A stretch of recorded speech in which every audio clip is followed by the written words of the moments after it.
lonely. I'm crazy, crazy for feeling so blue.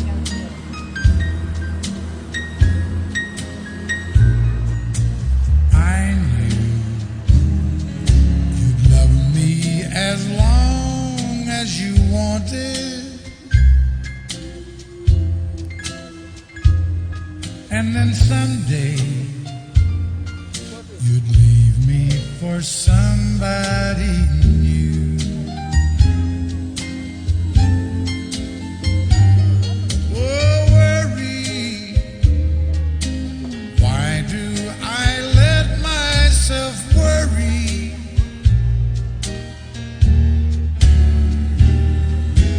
Wondering what in the world did I do?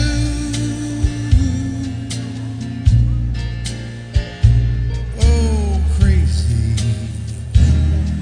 for thinking that my love could hold you. I'm crazy for trying and crazy for crying, and I'm crazy for loving you.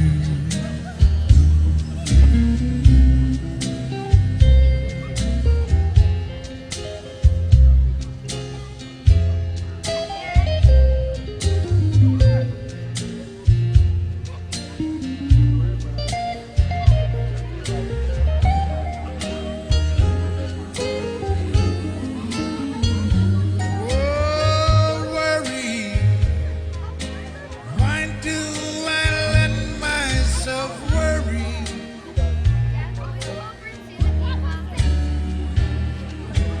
Wondering what in the world did I do? Oh, crazy for thinking that my love could hold you. I'm crazy for trying and crazy for crying, and I'm crazy for loving.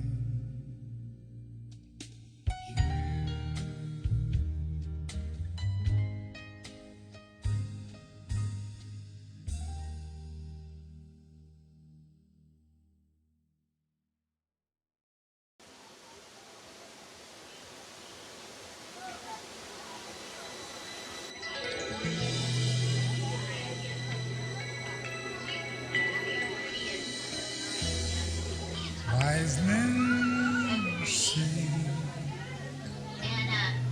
only So how do you determine intelligence in an animal?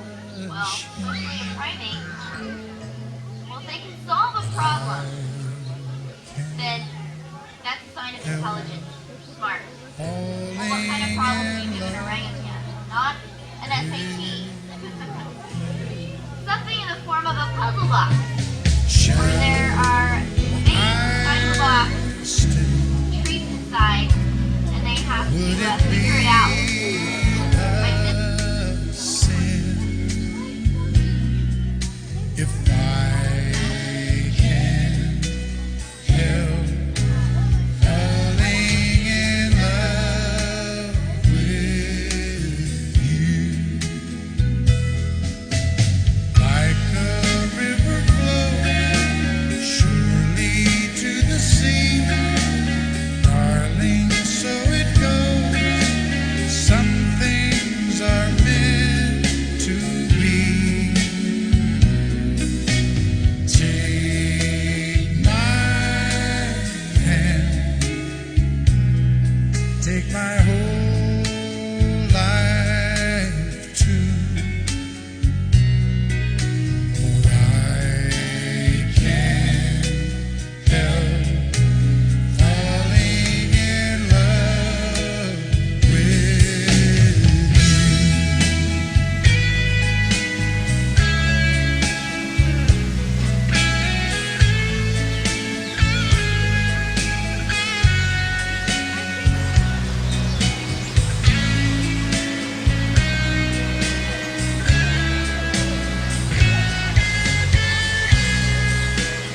Behavior. Now, how about a warm welcome for your host, animal trainer, Miss Suzanne Merner.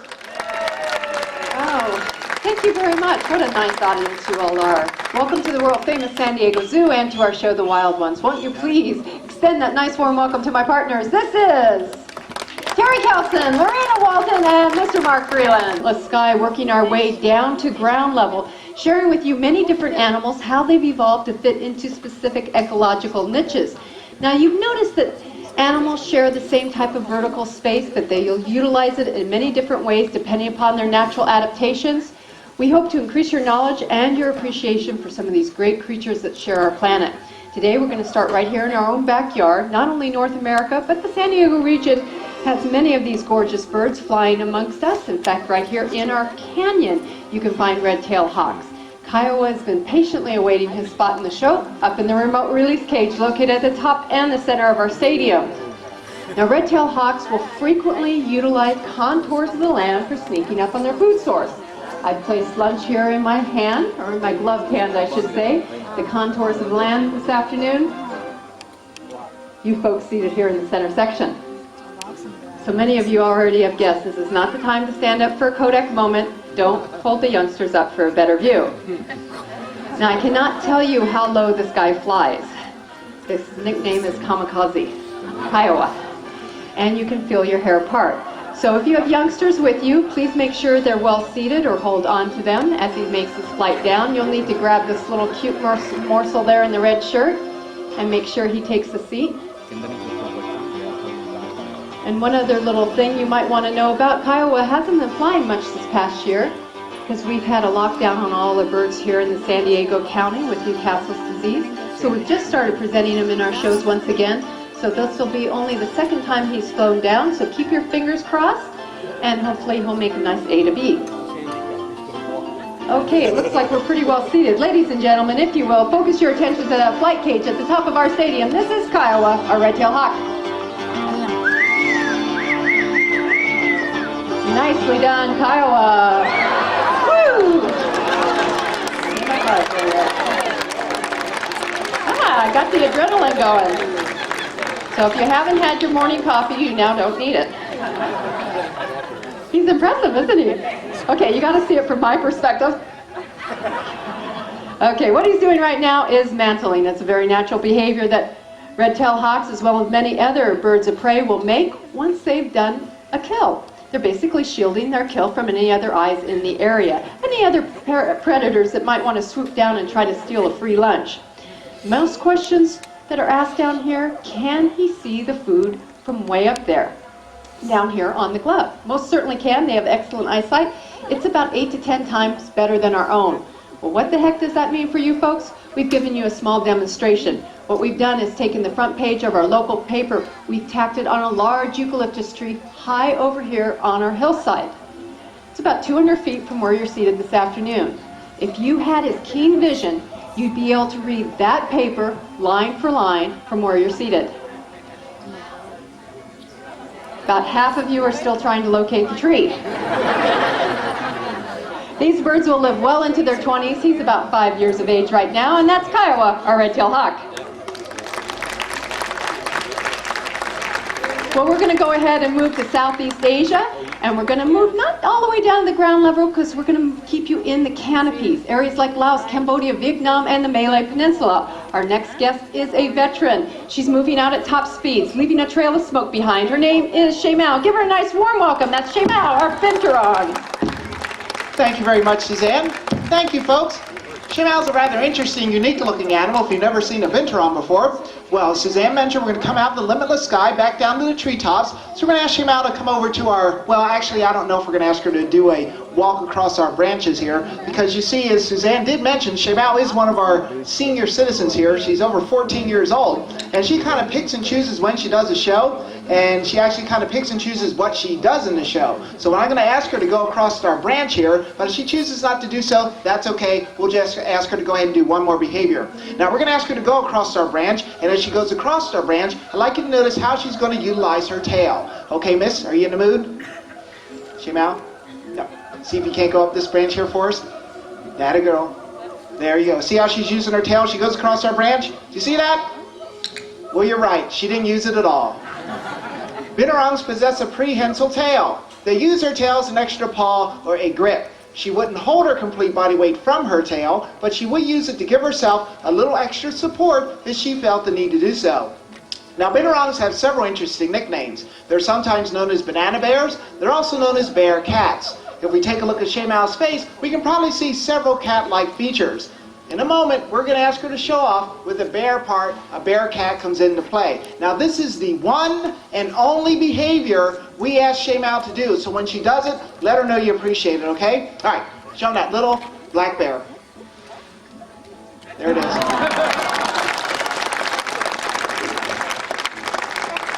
Thank you. The stand-up behavior does serve several important functions. It allows a binorong to extend their range of food collection.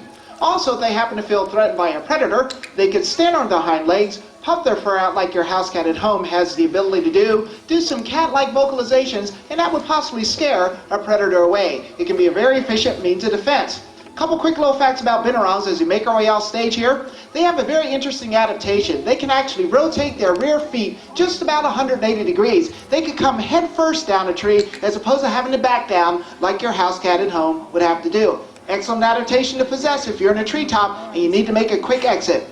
Also, if you get close to binorong and you smell their coat, they smell like freshly popped popcorn. Not quite sure why they have that scent, but that's what she smells like. And as soon as we're done scratching our little ear here, we're going to go ahead and say goodbye to Shaymal, our little banana bear. And you can probably see why. Well, we're going to bring it into North America at this time and down to ground level. Not necessarily dry land, though. This next furry little critter lives in a habitat that is partly aquatic and is famous for sliding through life in search of a good time. In fact, he is often called nature's water clown. You ought to be able to guess who's coming out. I appreciate that, because that's really about as good as it gets around here. Please give him a nice welcome out. Oh, as soon as he finished chewing his piece of fish. This is Bayou, our North American river otter. Thanks, Terry. Oh, we've got some otter fans there. Bayou. Yeah, come back with me. Thanks. He is a North American river otter. He's about 5 years of age. And he is a fun-loving creature. One of the things that he does best, obviously, is just swim. There you go, good boy. Watch how he chases down the piece of fish. He uses those rear feet to propel himself forward. That nice broad tail is used as a rudder. They can hold their breath for about 5 minutes and swim about 4 or 5 miles an hour. It's a little toy. We're not playing though. Good boy. Now, you may see that heavy stream of bubbles coming off of his fur coat.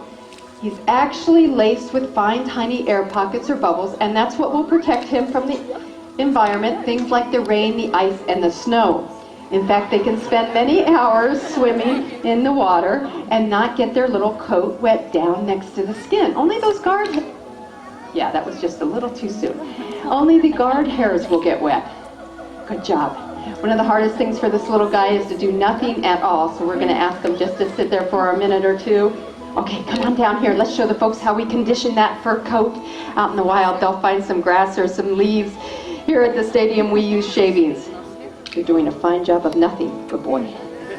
Dry off. Dun, dun, dun, dun. Dive, dive. Keep going. One more.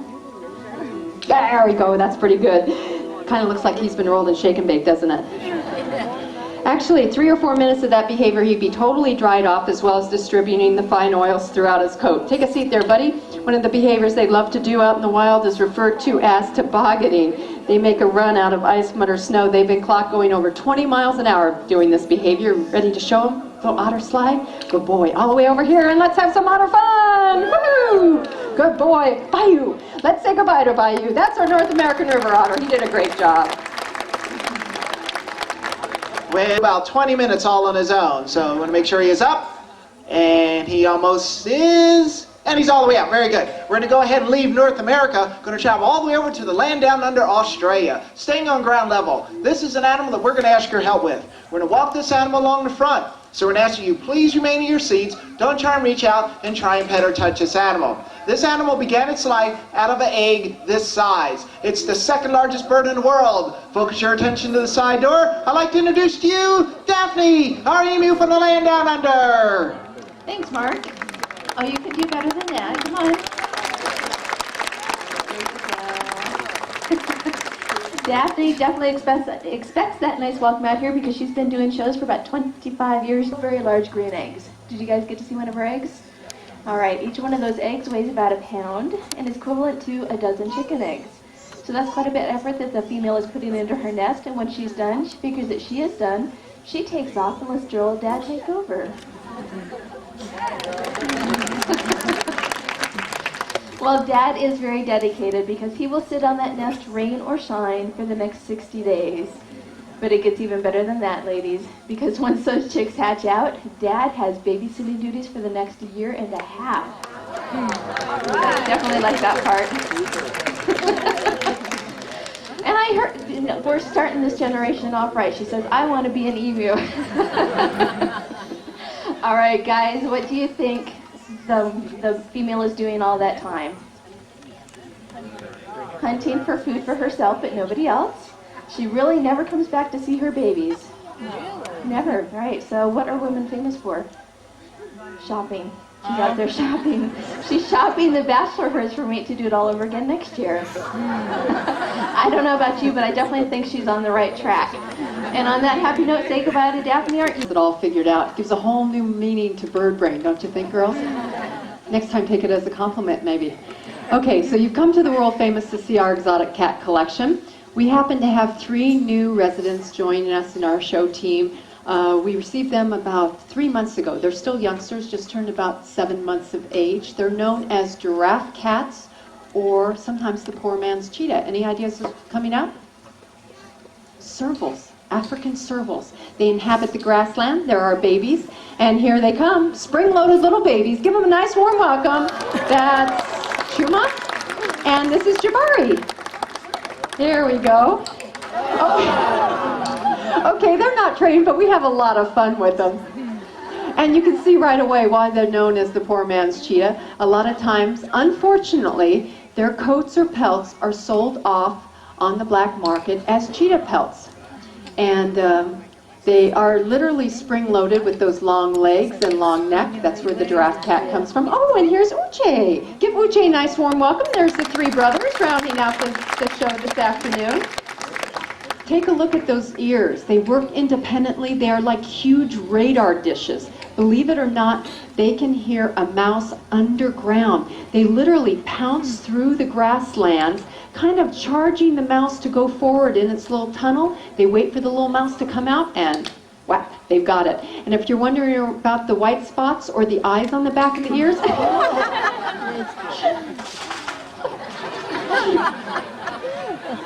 oh, they're still babies. They are so cute though. Anyways, one of the theories behind the white spots on a lot of the exotic cats is when they're hunting or in the field, it looks like a predator. So if another animal is behind them, thinking about making them lunch, it looks like they're actually looking behind them. And it's going to keep the predator at bay a little bit, hopefully giving them time to escape. You're not going to get that away from him. He's taking it away. And that's one of the reasons for their short tails. They love to jump and leap. Doesn't it remind you of like a golden retriever playing tug-of-war? And he did a very nice jump there. We're just starting them on their jumps, but this is one of the downfalls. Once they get over here, they are fully equipped. We call them hot animals because they do have all their teeth and claws. And they're making a short life of our little stage here. But they are very cute. They do vocalize, if you're wondering. It's not a large cat vocalization, a roar, and it's not like a tiger, one of the chucking responses. It's really more of a squeak or a cry. They do purr like your house cat constantly when they're happy. Their brains are in gear right now, so they're not purring, but they constantly are purring. And one of the things you know that they're relaxed is not only this, but they will literally headbutt you. Kind of like a sheep or a goat might do. They come up, they headbutt you, and they start to purr. And these 3 brothers do that constantly as well, too. We love these little precious babies, but we are going to ask them to leave stage because we've got one more exotic animal to come out and join us. And you can give them a nice applause as they leave stage.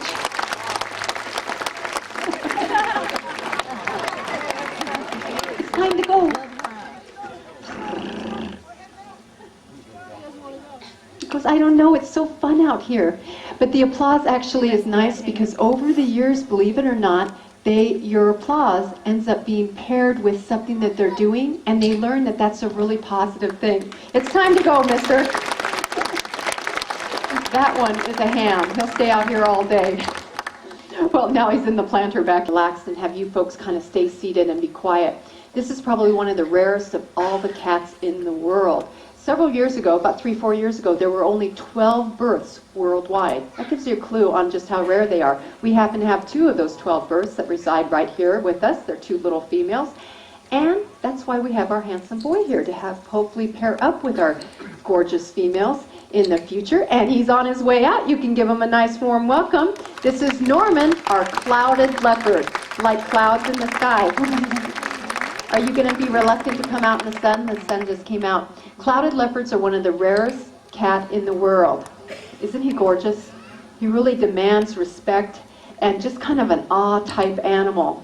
But they're very arboreal, meaning they rarely come down to the ground out in the wild. They're also nocturnal. So once we get sun out here, it kind of has this limit. Nah, I don't do the sunshine thing at 12, sorry. But she's working him forward. Very low center of gravity. That tells you right away that he's very high or very comfortable in high places. And as he makes his way over, take a look at the paws. Those forepaws are the largest forepaw of any cat relative to that body size. And the forepaw has the adaptation of expanding up to 100%. So it works like a shock absorber while he's traversing back and forth in the tree limbs. Also added dexterity for wrapping around those tree limbs. Type lifestyle. Now they hail from countries like Laos, Cambodia, Vietnam, and the Malay Peninsula. And if you're wondering where they get the name, take a look at the very beautiful markings on the torso. Hence the name clouded leopard, because they look like clouds. There he goes, doing a nice set of jumps for you. Very nice. Good job, Norman. So you're wondering where a cat, a leopard that's so small, how can it dispatch things that maybe weigh 2 or 3 times his weight? Nice shake. That tells us he's relaxed. He has impressive teeth. Look at this. Okay, one more time.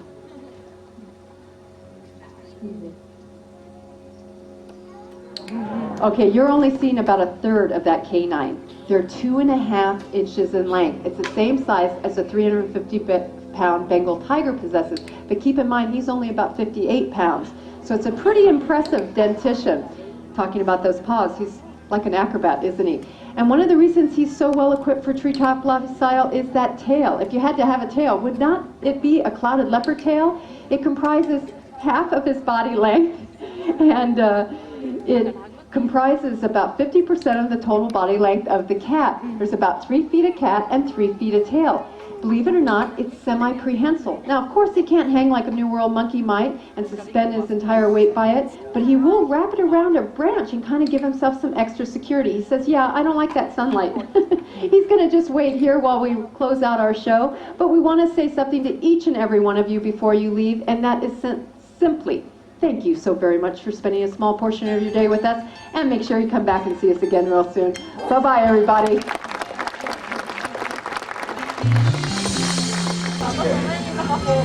Again, my name is Nat, and I'm going to be the driver and guide for the next about 35 minutes or so. On our tour, we're going to cover about 3/4 of the zoo trail. And I'm also going to point out how you can get to some of the areas of the zoo that we don't get to drive through.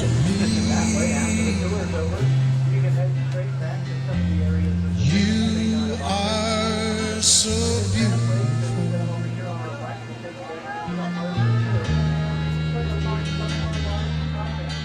to me. Can't you see?